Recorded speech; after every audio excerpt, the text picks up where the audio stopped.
Aí, ó. Chama um menino, tá ligado? Essa poesia ela é meio complexa, mas presta atenção, só um pouquinho. Tá ligado? Não, mas vai ser musicada. Fala assim, ó. O menino cresceu entre o morro e a viela, com o pé no esgoto, sorriso no rosto, tendo tão louco, mas pra ele era muito seu fogão de lenha. Pro menino crescer tinha de ter esforço, mente em dobro, pra compensar o sufoco de pro sistema acessar mais um desgosto. Preto, pobre, periférico, neguinho de favela. O menino cresceu com o karma do aborto, com pouco conforto, mas com o tempo ficou desenvolto, graças à sua mãe, que também era seu pai, Dona Maria Helena. Quando o menino completou 18, ficou mais afoito, gostava do número 8, garoto prodígio, tinha habilidade com a peça.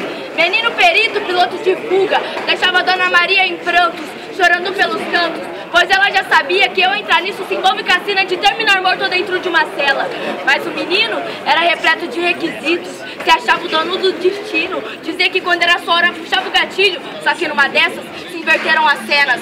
O menino já era reconhecido como tal bandido, temido, foragido, filho do morro, já não lembrava do que sua mãe havia lhe dito, que ao lado morava o perigo, mas se lembrou de tudo aquilo quando se encontrava perdido na mesma viela onde ele havia crescido, e com o tempo aprendido que tudo que se tem com esforço é bem-vindo, mas quando vem fácil, mais fácil vai indo. E ele viu que a vida que ele queria não era aquela, só que tudo que se planta tem que ser colhido, e a peça que o menino levava consigo havia de ter feito muito sangue ser escorrido e muitas mães acenderem as velas.